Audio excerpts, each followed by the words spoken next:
잠깐 기도하고 말씀 나누도록 하겠습니다. 우리에게 언약 주시는 좋으신 하나님을 찬양합니다. 언약대로 우리의 미래가 결정이 되고 언약 속에서 언약으로 미래를 준비하고 그리고 언약대로 이루어지는 성취의 증인으로 우리를 축복하심을 감사드립니다. 우리의 상황을 두고 하나님 주신 약속의 말씀을 붙잡고 그대로 이루어지는 언약의 증인으로 우리의 삶에 서게 허락하여 주옵소서. 하나님 주신 언약대로 이루어지는 우리의 현재와 미래를 두고 하나님께 최고의 영광 돌리는 언약의 증인 되게 하여 주옵소서. 지금도 이 언약의 말씀과 복음을 몰라 이유도 원인도 모르고 저주와 재앙 가운데 살아가는 많은 현장의 영혼들을 살려내는 구원의 증인 되게 하옵소서. 감사드리며 예수 그리스도의 이름으로 기도합니다. 아멘. 우리 좌우에 계신 분과 인사하겠습니다. 예수님은 그리스도이십니다. 우리 한 번 더 인사드리겠습니다. 언약이 모든 것 가운데 모든 것입니다. 우리 한 번 더 인사드리겠습니다. 언약을 체험하면 됩니다. 네. 인생에 살아가면서 어떤 체험이 오래 기억에 남습니까? 그 체험이 다른 사람을 살리는 체험이라면 특별히 더 오래 기억에 남는 것 같습니다. 저는 처음으로 태어나서 제 입을 벌려서 복음을 전해서 예수님을 영접했던 게 94년이었던 것 같습니다. 그때 이제 1차 합숙을 가서 항상 1차 합숙 가면은 현장 전도하는 시간이 있으니까요. 전 특별히 추운 겨울에 받았어요. 크리스마스 전주간에 합숙 훈련을 받았는데 부산에서 훈련 받는데 되게 추웠던 기억이 있습니다. 사람이 없어요. 전도하러 나갔는데 사람이 있어야 전도하는데 사람이 없어요.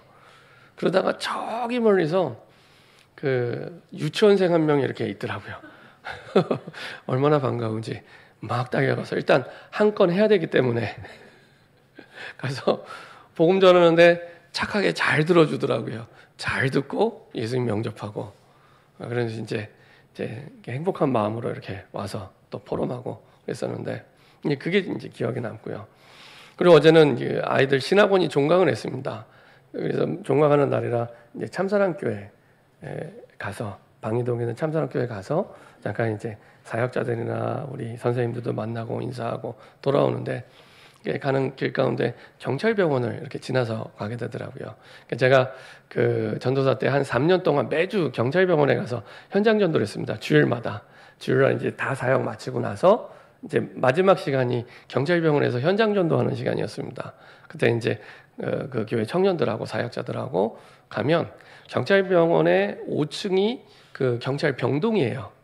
병동이 5층입니다. 그러면은 그 5층에 가서 이제 찬양 한 곡 부르고 그리고 이렇게 방마다 들어갔습니다. 방마다 매주 한 군데씩 이렇게 들어가서 이제 아주 먼 옛날 찬양 한 곡 부르고 그리고 이제 구원의 길 선포하고 그리고 영접 초청하고 그리고 나서 영접한 사람은 이제 신자의 7가지 축복 얘기해주고 영접 안 한 사람은 한 번 더 얘기해주고 네. 그리고 이제 했는데 그 가운데 이제 좀 기억에 남는 친구들은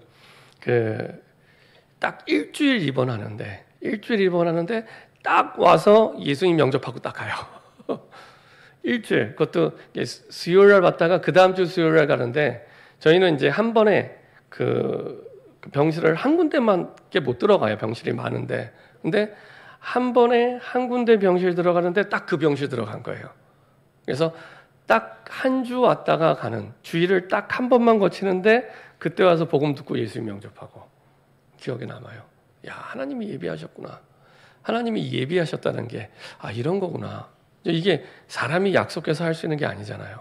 어떻게 그 병원에 딱 일주일 딱 그 시간표에 와서 복음을 듣고 또 이제 다음 주에 가니까 없어요.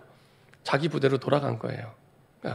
그 친구 기억에 남고요. 또 어떤 친구는 이렇게 근무를 쓰다가 졸다가 이게 건물에서 1층, 2층 높이에서 떨어졌어요. 떨어졌는데 허리를 다치면서 몸 밑에가 다 불구가 됐습니다. 목만 살아있어요. 목만. 이게 참 잘생기고 인상도 좋고 고려대학을 다니다 온 친구였는데 목만 이렇게 살아있는 이렇게 해서 안녕하세요 하고 이렇게 인사하더라고요. 네.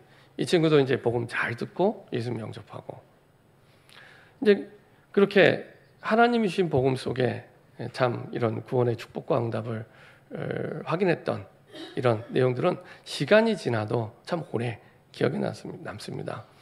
그리고 또 이제 작년이죠. 작년에 이제 부산로에서 전도 캠프가 있어서 이제 전도 캠프를 하는데, 하나님이 주시는 그 말씀의 방향대로 이제 본 캠프 둘째 날 딱 들어갔는데, 그 현장 속에 정말로 준비된 제자가 있는 거예요. 그 지역에서 조금 떨어진 곳에 한 1,000명 모이는 교회를 다니는 집사님이었는데, 이분이 카페를 오픈하셨는데 그 2층에다가 카페를 오픈하셨던 거예요. 딸이 사장이고 본인은 딸을 도와주는 그런 역할이었어요. 첫날은 딸이 예수님을 영접하고, 둘째 날에는 이제 그 친구가 영접한 친구가 전도에 관심이 있었기 때문에 한 번 더 갔거든요. 또 말씀의 방향이 사역자들이 있는 그 현장으로 가라라고 했기 때문에 그 현장으로 간 거예요. 갔는데 둘째 날에는 딸은 없고 그 엄마가 나와서 이제 일을 하고 있는 거예요. 일주일에 3번 나와서 이제 그 딸의 카페를 봐주는데, 이제 주문을 하고 얘기를 한 겁니다. 혹시 복음을 아냐? 혹시 복음을 들어보지 않겠냐 했더니 들어보겠대요. 그러더니 카페 음악을 딱 끄더라고요. 영업 중인데. 물론 손님은 저희밖에 없었습니다. 그리고 자리에 앉더니 듣더라고요. 잘 듣고요. 예수님 영접하고요. 그리고 나서 본인이 예수 믿게 된 그 신앙의 배경을 얘기해 주는 거예요. 본인은 이제 불신자였대요.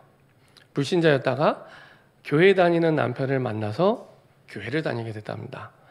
교회를 다니게 됐는데 쭉 살아가다가 이제 첫째, 둘째 아이를 놓고 셋째 아이가 태어나자마자 돌이 되기 전에 죽었어요. 돌이 되기 전에. 얼마나 그 엄마 마음이 아프겠습니까? 돌이 되기 전에. 그래서 그 장례식장도 안 갔대요. 장례 안 가고 알아서 장례 치르고. 그때 이제 본인이 많은 생각을 하게 된 거예요. 내가 왜 살지? 내가 뭐 때문에 살고 있지? 내가 무엇을 위해 살고 있지? 많은 생각을 하게 됐답니다. 그리고 나서 내가 복음을 전해야겠다. 내가 복음을 다 지나가는 거구나. 다 지나가는 거구나. 근데 이 복음을 전하는 것, 이것만 남겠구나. 그래서 그때부터 이제 전도를 하기 시작했다 그러더라고요.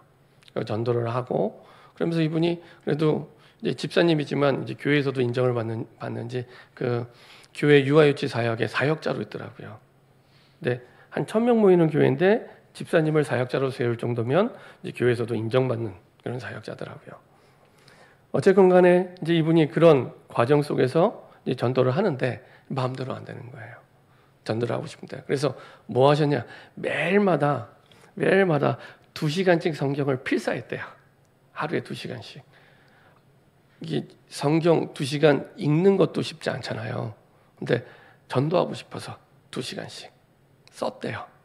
그러다가 이제 카페를 오픈해야겠다. 이것도 전도 때문에. 그래서 1층에 카페를 오픈하면 너무 장사가 잘 될까 봐. 그러면 이제 전도를 못 할까 봐 2층에. 중심이에요, 중심이. 그리고 카페를 오픈했다 그러더라고요. 그리고 이제 장사를 하고 계신 거예요. 그래서 세상에 이런 분이 있을 수 있나 싶을 만큼.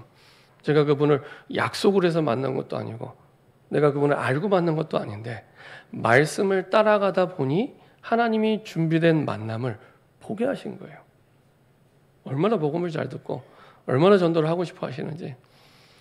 그래서 일주일에 한 번씩 만나서 그럼 전도 때문에 같이 기도하고 말씀 나누랬더니요, 한 번이 아니라 3번씩 본인 가게에 3번 나온대요. 일주일에 3번씩. 그래갖고 그쪽 교회 목사님이 일주일에 3번씩 가서 다락방하면서 그리고 전도를 같이 지금도 하고 있습니다. 그래서 잊을 수가 없어요. 그냥 구원 받은 것도 감사한데 하나님의 말씀을 따라가다 보니 그 현장에 준비된 만남이 있고 그곳에 정말로 하나님이 루디아처럼 준비된 전도자가 있구나. 정말 있구나. 기다리고 있구나. 갈급하게 기다리고 있구나. 그렇죠? 잊을 수 없습니다. 그걸 통해서 하나님의 말씀이 맞구나라고 확인이 되는 거예요. 이게요, 너무너무너무 중요한 응답이 됩니다. 그렇죠? 너무너무 중요해요. 만약에 우리 아이들이 이런 체험을 했다. 본인의 입을 벌려 복음을 전해서 새 생명을 얻는 것도 너무 감사한데, 그냥 이게 새 생명을 얻는 게 아니라 강단에 선포된 말씀을 통해 가보니 정말로 복음 들을 자가 있었고 영접을 하고 준비된 전도자가 있더라. 이런 체험을 한다면 그 아이에게는 인생에 있어서 최고의 교육이 됩니다. 최고의 교육이 됩니다. 만약에 부모가 자녀들에게 그 체험을 할 수 있는 증인으로 선다면 최고의 교육을, 최고의 유산을 전달하는 겁니다. 최고의 유산을 전달하는 겁니다. 그래서 언약을 체험한다는 건 너무너무 중요한 겁니다. 우리 후대에게 최고의 유산을 전달하는 겁니다. 그렇죠? 모세는 그런 심정을 가지고 신명기를 기록했습니다. 그렇죠? 그리고 그것을 보여줬고, 그렇죠? 40년 광야 생활을 통해서 보여줬고, 그리고 그 보고 자란 후대가 이 가나안 땅 정복 전쟁을 하는 여호수아 갈렙입니다. 그 속에 그런 지도자가 나오게 되는 겁니다. 우리가 지금 세계복음화에서 정말로 하나님이 원하시는 영적인 지도자를 키워내자 이렇게 기도하는데 어떤 모습이냐? 이런 모습입니다. 정말로 하나님의 말씀을 하나님의 말씀으로 체험한, 귀로 들은 사람이 아니라 체험한, 맞구나. 하나님의 말씀이 맞구나. 하나님의 말씀이 생명을 살리는구나. 하나님의 말씀으로 우리가 힘을, 진짜 힘을 얻는구나. 하나님의 말씀 안에 모든 게 다 있구나. 그거면 됩니다. 그거면 됩니다. 그거 말고 떠 있는 게 아니고요. 그거면 충분합니다. 그래서 혹시나 뭐가 잘 안 되고 고민이 되고 낙심이 되는 분들이 있다면 이 응답을 받으면 됩니다. 이 응답을 받으면 됩니다. 진짜 하나님의 말씀이 나에게 체험이 되는, 특별히 문제가 클수록 더 확실하게 하나님이 역사하실 수 있는 응답의 자리에 있습니다. 그게 사실 오늘 요단강입니다. 자, 그런 언약 체험 속에 여호수아 갈렙이 세워지게 됐고, 그 언약 속에서 여호수아 갈렙의 미래가 결정이 됐고요. 그래서요, 아무리 상황이 어려도 불신앙하면 안 됩니다. 불신앙하면 됩니다. 지난주에 민수기 14장에 있는 말씀대로 하나님은 내 귀에 들린 대로 갚으신대요. 내 귀에 들린 대로.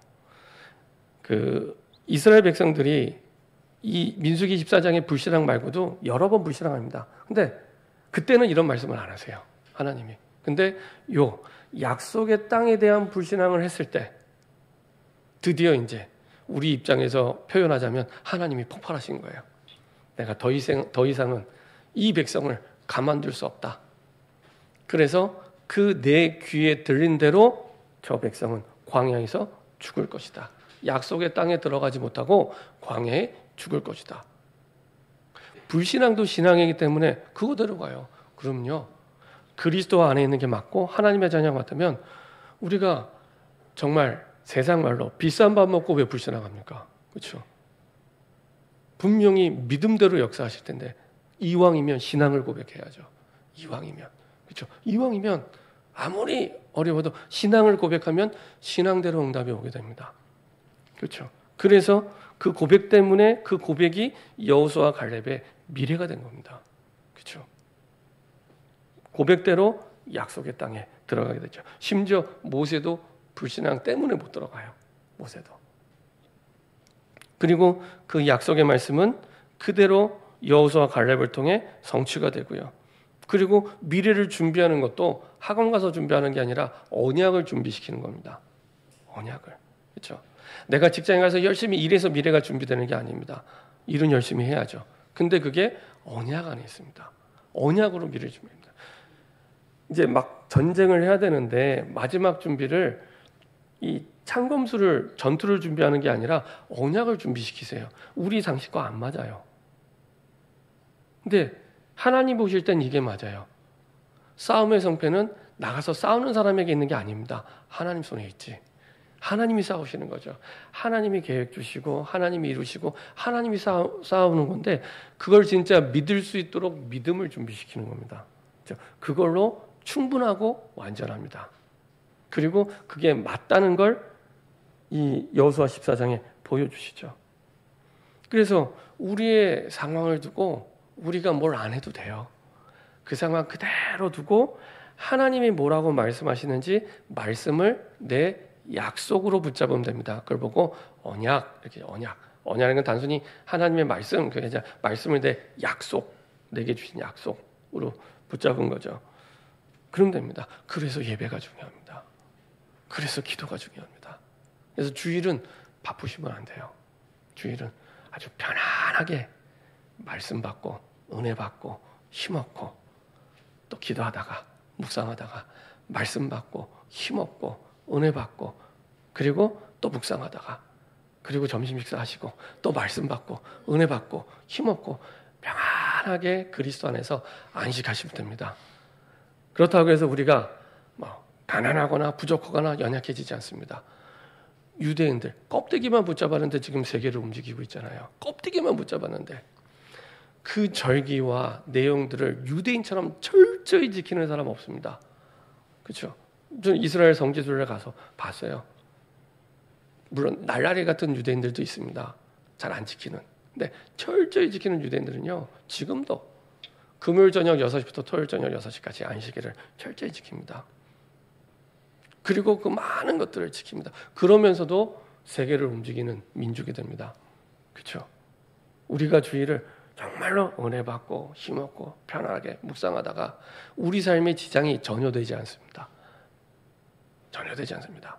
정말로 내가 그리스도 안에서 힘없고 누리고 또 묵상하고 한 주간을 시작하는 주의 첫날 내가 언약을 붙잡고 시작할 때 이전과 다른 인생을 하나님이 시작하게 하십니다. 그렇죠? 가장 좋은 시간표에 하나님이 응답을 주시고요. 그 응답은 반드시 다른 사람을 살리는 해답이 됩니다. 나만 고민하는 게 아니라 나랑 똑같은 고민 가지고 있는 사람들이 너무 많아요. 그 사람들에게 얘기해 줄 수 있어요. 나도 똑같은 고민했는데 내가 이렇게 답을 얻었어. 정말로 이렇게 답을 얻으면 그 문제 끝나. 예수 믿으면 끝나.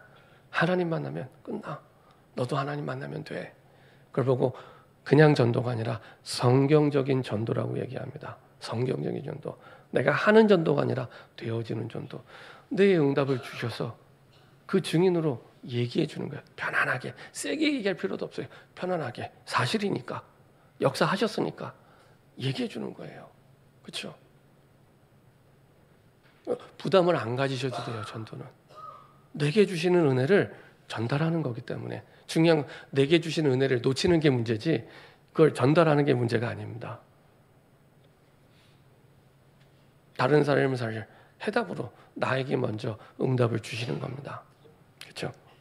자, 이런 언약을 붙잡고 받았기 때문에 그 누구도 만들 수 없는 사건, 있을 수 없는 사건, 요단강을 건너는 사건, 그것도 한두 명이 아니라 20명이 아니라 200만 명, 200만 명이 건너는 그런 사건을 하나님이 하게 하시죠.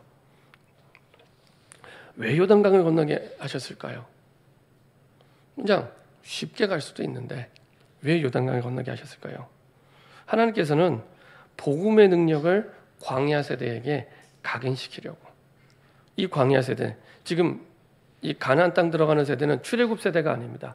출애굽 세대는 40년 동안 다 장사 지내고 죽고 광야에서 태어난 이 세대들은 출애굽의 그 사실을 체험해 본 적이 없어요. 그래서 요단강을 건널 그 시기가요, 니산월입니다. 니산월. 지난번에 말씀드렸죠. 니산월. 유대력으로 한 해의 첫 달. 한 해 그 첫 달의 기준이 어떤 절기였다고요? 6월절. 그렇죠.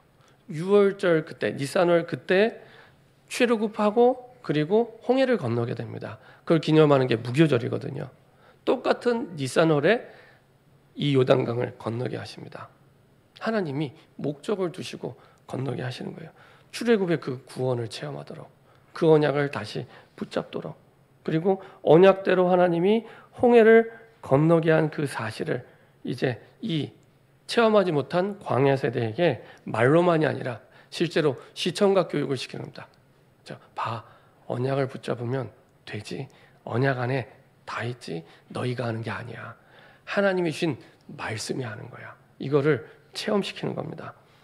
광야에서 주신 그 은혜들을 다시 확인시켜주는 그 체험. 그리고 이때가 시간표예요. 근데요, 육신적으로 보면 가장 안 좋은 때입니다. 이때가 태양력으로 보면 3월, 4월인데 그 강이 가장 범람할 때예요. 비가 제일 많이 오고 이때 강을 건너래요. 죽으란 얘기입니다. 사실은 우리말로 하면 홍수 때 강을 건너란 얘기입니다. 육신적으로 보면은 말도 안 되는 상황이에요.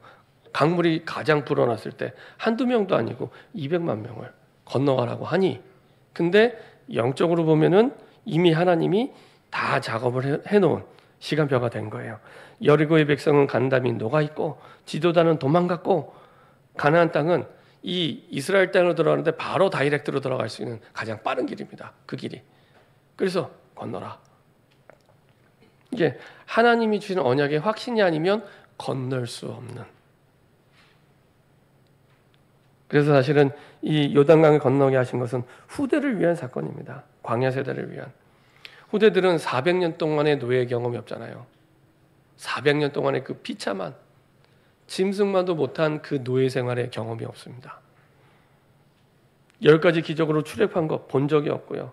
홍해 사건 본 적이 없습니다. 그래서 하나님의 말씀대로 출애굽됐고, 하나님의 말씀대로 홍해를 건넜고, 하나님의 말씀대로 풀 한 폭이 나지 않은 그 광야에서 잘 살아서 지금 들어오게 했던 이 하나님의 방법을 체험시키는 겁니다. 너희 힘으로 사는 것도 아니고 가나안 땅에 너희 능력으로 정복하는 거 아니고 하나님의 말씀 따라, 이거를 체험시키는 거죠. 자, 특별히 언약궤를 맨 자를 따라가라 이렇게 말씀하십니다. 언약궤를 맨 자를 그냥 갈 수도 있는데, 좋은 날 골라서 갈 수도 있는데 굳이 언약궤를 맨 자, 그것도 얼마나 자세히 설명하시냐.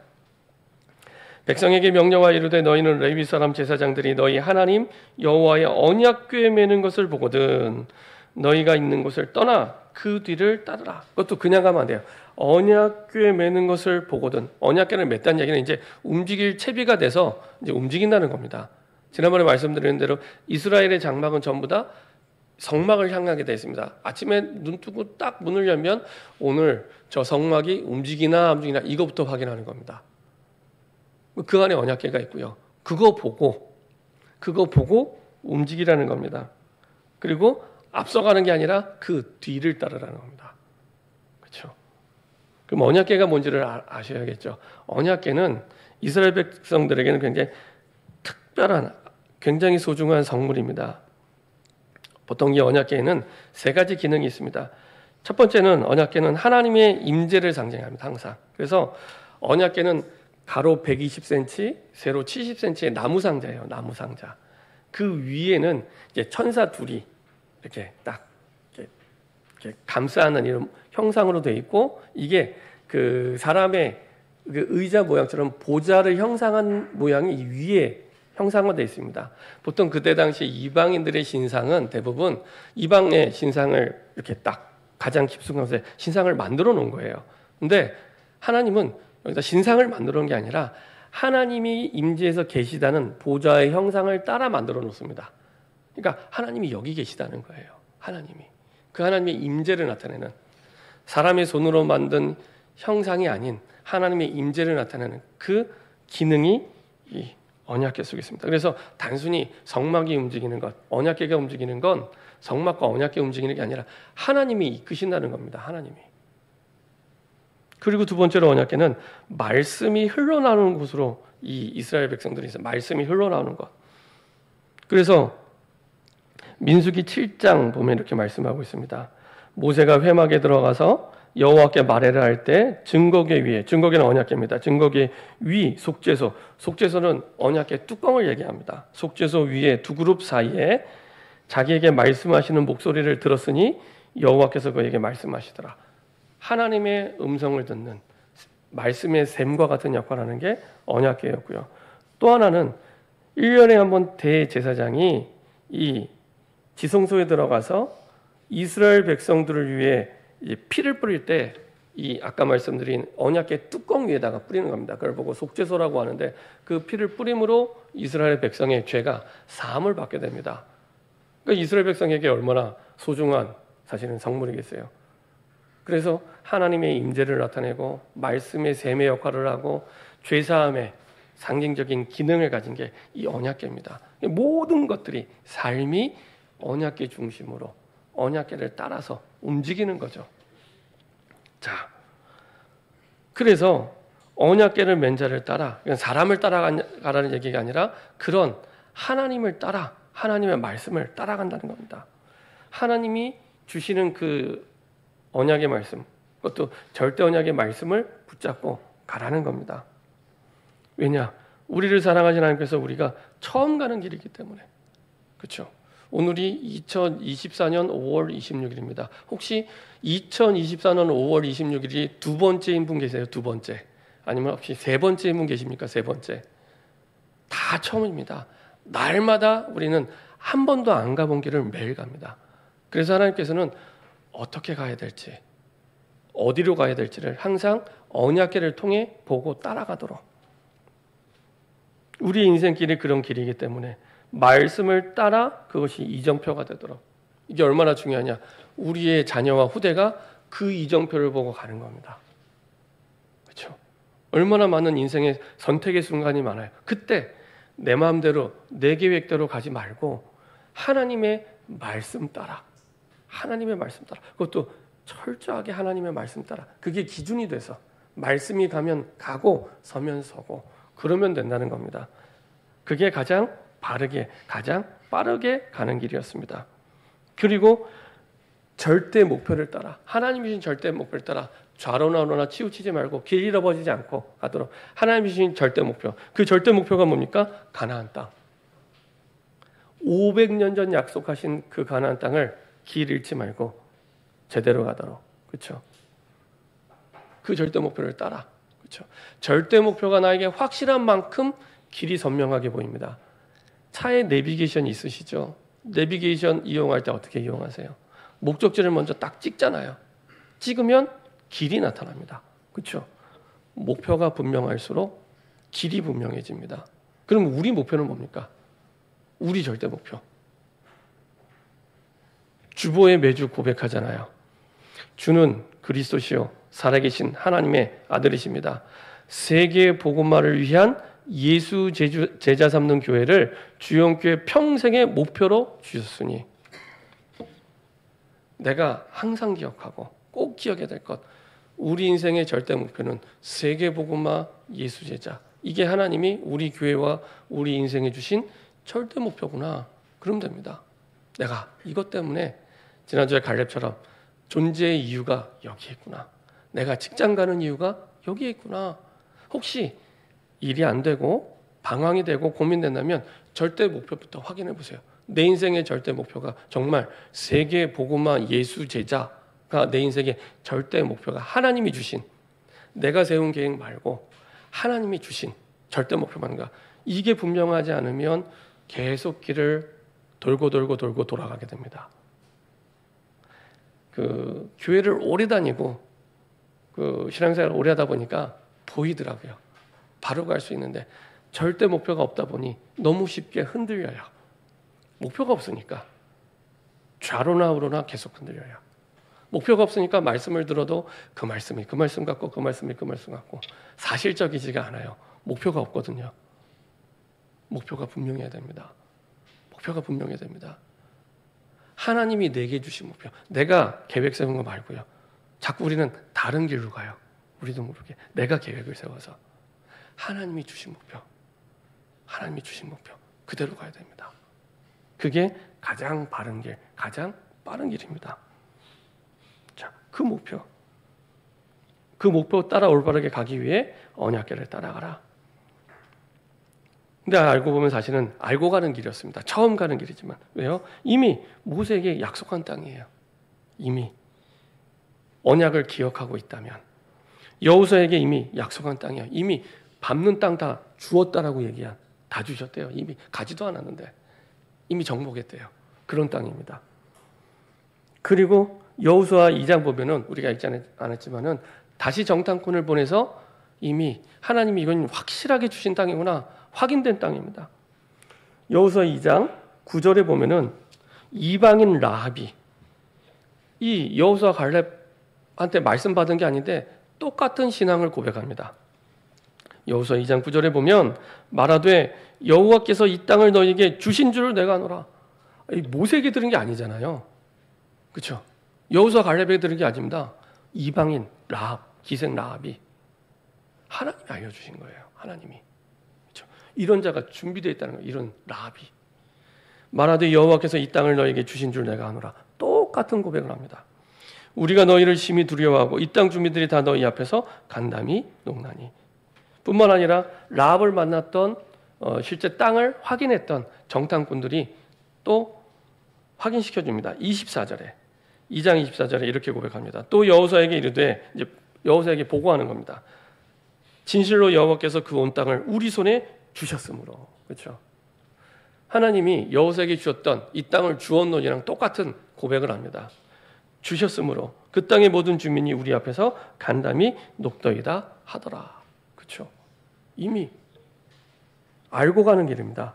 내가 미리 하나님의 말씀을 묵상하고 내가 인도받으면 점장이가 아닌데 알고 가요. 알고 가요. 아, 하나님이 이렇게 하시겠구나. 하나님이 이렇게 움직이시겠구나. 하나님이 이렇게 문을 여시겠구나. 점쟁이가 아닌데 알고 가요. 왜냐하면 어제나 오늘이나 변함없이 이 말씀은 그대로 성취되기 때문에. 그렇죠? 자, 그리고 함께 가는 길이에요. 혼자 가는 길이 아닙니다. 그래서 언약궤 맨 자를 따라가라. 한두 명이 아니라 아까 말씀 200만 명이 같이 가야 되기 때문에. 그래서 가나안 땅을 정복하는 건 여호수아 혼자 하는 게 아니고 갈렙 혼자 하는 게 아닙니다. 함께. 원네스의 길이죠. 우리가 정말 마음이 원네스 되면 하나님의 능력이 딱 나타납니다. 딱 언약으로 마음이 하나 될 때 하나님의 능력이 나타나게 되죠. 기적이 일어나고 정복하게 됩니다. 자, 이 자리에 계신 분들은 다 세계복음화 하기 원하시죠? 안 원하시는 분들이 계신가 봐요. 다 분당복음화, 성남복음화, 용인복음화, 광주복음화, 수도권복음화 하기 원하시죠? 그렇죠? 그러면 방법은 함께 가는 겁니다. 함께. 그 함께 가는 방법은 하나의 말씀을 같이 붙잡고 가는 겁니다. 하나의 말씀을 같이 붙잡을 때 한 몸처럼 움직이게 됩니다. 세상 말로 하면 일사불란하게 움직인다고 하잖아요. 한 몸처럼 움직이게 됩니다. 그 교회가 세상을 살리는 교회가 됩니다. 그렇죠? 그 교회가 세상을 변화시키는 교회, 세계복음화하는 교회가 됩니다. 그렇죠? 너무 중요합니다. 그래서 세계복음화는 목사 혼자 하는 게 아니라 다 같이 함께. 다 같이 우리 장로님, 권사님, 집사님 모두 함께 가야 이루어지는 겁니다. 그렇죠? 그래서 여호수아가 말씀을 받으면 장로들에게 전달하고 그리고 여기 보면은 관리들에게 전달하고 이게 백성들에게 전달해요. 항상 이 작업을 먼저 합니다. 말씀이 전달이 돼서 말씀 따라 한 마음 한 생각을 품는 걸 작업하고 그 다음에 움직이는 겁니다. 그렇죠? 그러면 강단에서 말씀이 선포되면 그 말씀을 나의 언약을 붙잡고 움직일 때 세계복음화에서 일사불란하게 움직이는 진짜 가장 강력한 공동체가 되는 겁니다. 그래서요, 광고 잘 보셔야 돼요. 광고. 메시지가 성취되는 시간표가 광고 속에 다 나와 있습니다. 그래서 메시지 다음으로 중요한 성취될 내용이 광고에 나와 있습니다. 어떤 광고는 3년 내내 광고해도 아무도 안 따라 하시는 분들이 많이 계세요. 광고대로 함께 갈 때 그때 그 공동체가 진짜 세계복음화하고 진짜 움직이는 공동체 됩니다. 자, 그렇게 해서 사실은 가게 되는 거죠. 세 번째로, 그럼 요단강의 기적이 우리에게 남긴 교훈이 무엇입니까? 하나님의 역사와 일을 이루는 7가지 원리를 말씀하고 있습니다. 우리가 어떤 일을 할 때 항상 하나님의 역사와 일을 이루기 위해서 첫 번째는 영적인 준비입니다. 3장 1절 1절 보면 여호수아가 아침에 일찍 일어나, 보통 성경에서 말하는 아침은 다 새벽입니다. 여리고성이 무너질 때도 홍해도 갈라질 때도 다 아침 새벽이었어요. 아침에 일찍 일어나, 역시 새벽이죠. 그와 모든 이스라엘 자손들과 더불어 시팀에서 떠나 요단에 이르러 건너가기 전에 거기 유숙하는데 며칠을 유숙하냐? 3일. 바로 가도 되잖아요. 그렇죠? 바로 가지 않고 3일을 머무릅니다. 뭐 있을까요? 주신 말씀을 다시 정리하고 준비하는 영적인 준비 시간. 여기에서 모든 것이 결정이 됩니다. 여기에서 모든 것이 결정이 됩니다. 그렇죠? 요단을 건너기 전에 3일간 유숙하라. 그곳에서 말씀을 확인하는 거죠. 어떻게 해요? 3절에 보면은 레위 사람 제사장들이 너희 하나님 여호와의 언약궤 매는 것을 보거든. 보고 가라는 겁니다. 말씀이 어디로 움직이는지 그거 보고 움직이는 겁니다. 학교 갈 때, 결혼 갈 때, 직장 갈 때, 내가 삶에 결정할 때, 고민할 때 그냥 결정하지 말고, 그냥 계획하지 말고 말씀을 보고 가라는 겁니다. 여호와의 언약궤 매는 것을 보거든 너희가 있는 곳을 떠나 그 뒤를 따르라. 말씀대로. 그렇죠? 따르는데 거리를 유지해야 2,000규빗. 너무 가까이 있으면 잘 안 보여요. 200만 명이 가잖아요. 가까이 가면 언약궤 움직이는 게 잘 안 보여요. 거리를 두고 정말 언약궤가 어느 방향으로 가고 있는지를 보고 확인하고 그 언약 속에서 내 가는 이 길에 대한 가치를 확인하고 확신하고 지난주에도 주일학교 선생님께 간곡히 부탁을 드렸습니다. 다른 부탁이 아니고요. 사역이 중요한 게 아니라 사역은 그 다음 얘기고요. 사역 이전에 내가 왜 교사를 해야 되는지 내가 왜 교사를 해야 되는지 많은 다양하게 봉사할 일이 있는데 왜 꼭 교사를 해야 되는지 그게 분명해야 됩니다. 그렇죠? 정체성. 소방관이 소방인지 모르면 불이 나는데 안 꺼요. 그렇죠? 전도자로 부름받았는데 전도자 확신이 없으면 정체성이 없으면 옆에서 사람이 죽어가는데 복음 전하지 않습니다. 내가 확신이 없기 때문에 그렇죠? 뭘 하기 이전에 내가 누구인지 먼저 확신하도록 그게 첫 번째입니다. 그 속에서 우리의 모든 게 나오게 됩니다. 어떻게 해요? 그 속에서 내 정체성을 향한 언약을 붙잡으셔야 돼요. 내가 왜 꼭 이거 해야 되는지. 그렇지 않으면 또 하다가 그만둡니다. 또 돌아가는 거예요. 아이들은요, 보통 연초에 교사 임명을 하고 이제 연말에 바뀌는데 중간에 바뀌잖아요. 아이들이 영향을 많이 받아요. 교사가 자꾸 바뀌면 아이들이 영향을 받아요. 근데 그 교육받는 시기는 그 시기가 지나면 다시 그 되돌리기가 쉽지 않습니다. 그렇죠? 선생님들은 이거 하다가 내 형편이 안 되면 또 그만둘 수 있어요. 전혀 아이를 생각하지 않고 가는 거예요. 더 중요한 거는 내가 이걸 왜 꼭 해야지? 언약이 없는 거예요. 정체성이 없는 겁니다. 한 번은 제가 전에 노예 무슨 교사 강습회를 제가 청년 때 갔었는데 그 공로패를 증정하는 시간이 있었습니다. 어떤 교회 선생님이었는데 이렇게 백발이 허연 여자 선생님이 올라와서 이렇게 공로패를 받더라고요. 주일학교 교사 30년 근속. 주일학교 교사 30년 근속. 굉장히 오래된 얘기인데 지금도 제가 기억에 남아요. 야, 저런 선생님을 만난 아이들은 참 행복하겠다. 참 행복하겠다. 그렇죠? 그거는 그냥 내가 30년을 주일학교 교사를 하겠다는 게 아니잖아요. 내가 누구인지 알고 내가 왜 구원받았는지를 알고 거기에 대한 언약을 붙잡은 겁니다. 그렇죠? 그런 선생님. 그렇죠? 그러면 아이가 얼마나 행복하겠습니까? 그런 선생님께 하나님의 아이를 맡기겠죠. 그렇죠? 그래서 선생님한테 그렇게 부탁을 드립니다. 언약을 붙잡으시라. 사역은 그 다음이에요. 사역은. 그렇죠? 별 차이 없습니다. 언약을 붙잡고 내가 왜 이 교사 사역을 해야 되는지 모든 직분이 다 마찬가지입니다. 그래야 문제가 와도 그 언약을 붙잡고 뛰어넘을 수가 있습니다. 그렇지 않으면 문제 올 때마다 넘어져요. 문제 올 때마다 넘어지고 문제 올 때마다 쓰러집니다. 그렇죠? 그래서 언약을 붙잡고 가치를 알고 그리고 여호수아 3장 5절 기이한 일을 행하리라. 하나님 주신 믿음을 확인하게 하시고 그리고 증거를 확인하게 하시죠. 3장 7절에 보면 여호와께서 여호수아에게 이르시되 내가 오늘부터 시작하여 너를 온 이스라엘의 목전에서 크게 하여 내가 모세와 함께 있었던 것 같이 너와 함께 있는 것을 그들이 알게 하리라. 여호수아에게 가장 어려운 부분이 그 문제였거든요. 그거 해결하게 해주겠다는 겁니다. 너 이게 제일 어렵지. 모세 뒤에 지도자 하는 거 제일 힘들지. 그거 내가 해결해 줄게. 언약만 따라가. 그렇죠? 그리고 우리가 읽지 않았지만 4장에 넘어가면 하나님이 해결해 주세요. 그리고 시간표를 확인하는 겁니다. 아무리 좋은 일이라도 시간표가 있어요. 그렇죠? 봄일 때가 있고 여름일 때가 있고 가을일 때가 있습니다. 봄에 추수할 수 없잖아요. 씨 뿌려야죠. 그죠?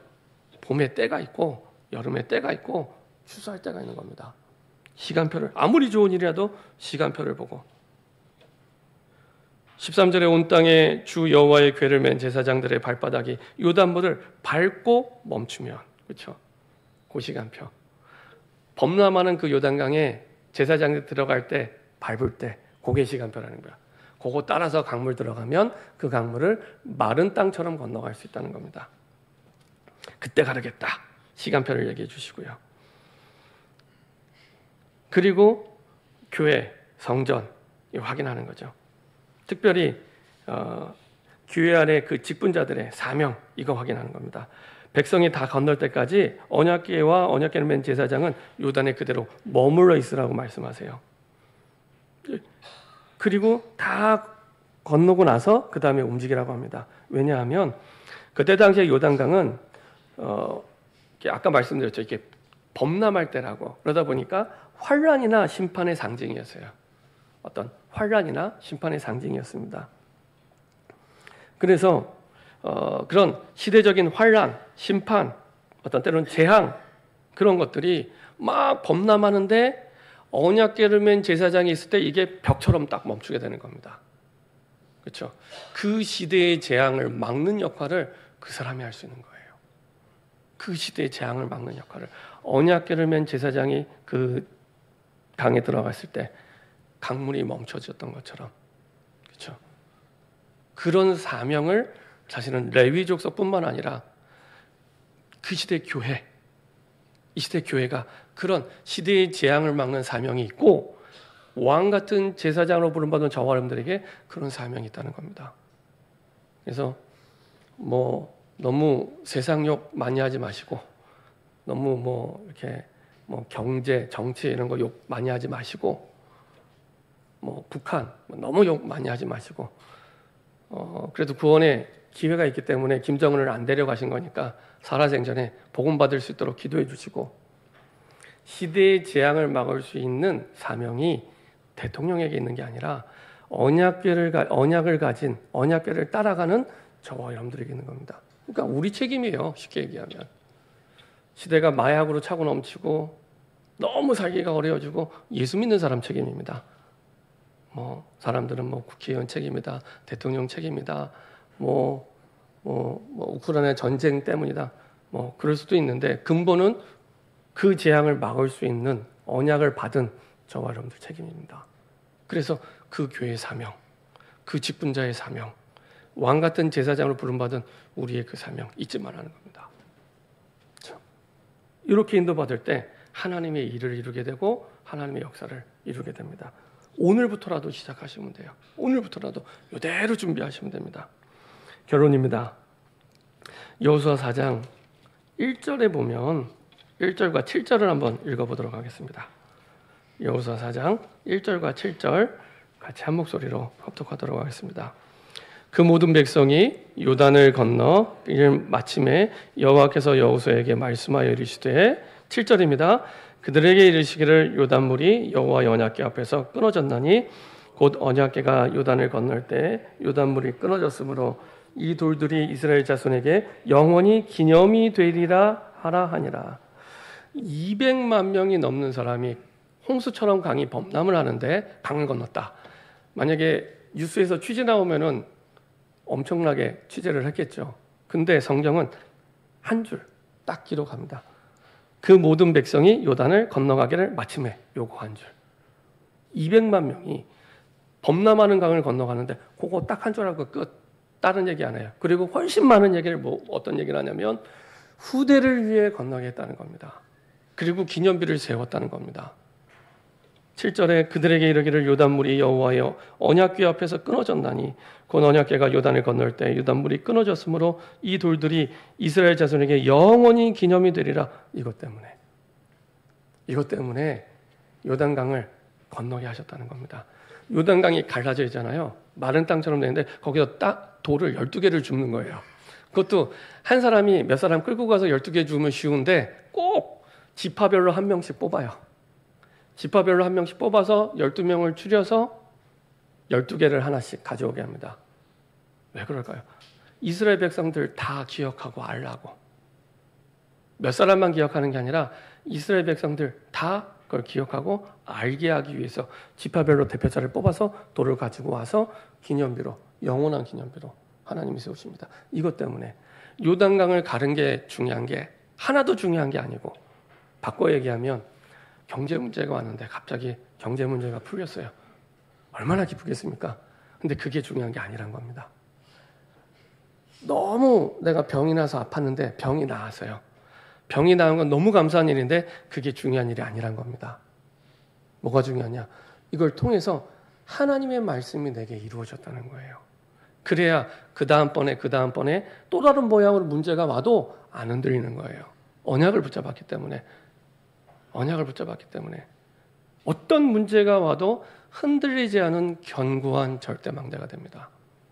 그런 응답을 하나님은 자녀들에게 주고 싶었던 거예요.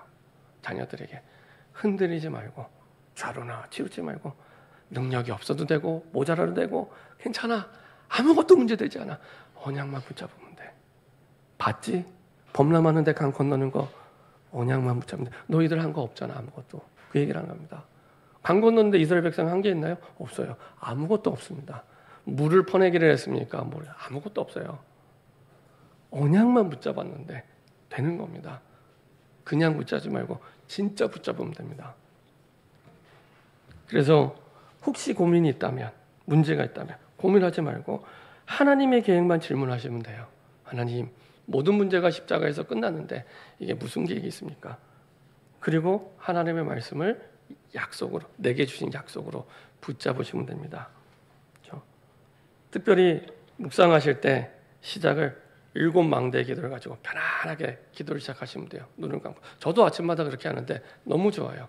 하나님이 성경 66권의 내용을 딱 추려갖고 선물 세트로 만들어 주신 거구나, 이렇게 생각이 들 만큼 눈 뜨면 딴 생각 들어가기 전에 기도하고, 그리고 말씀을 정리합니다.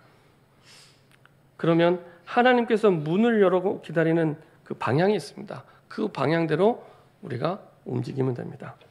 여러분들이 이렇게 언약의 증인으로, 언약이 체험된 주역으로 우리 현장과 우리 후대 앞에 응답받는 증인 되길 소원합니다. 기도하겠습니다. 주님, 감사드립니다. 주신 말씀, 그 언약이 우리에게 체험이 되게 하여 주옵소서. 감사드리며 주 예수 그리스도의 이름으로 기도합니다. 아멘.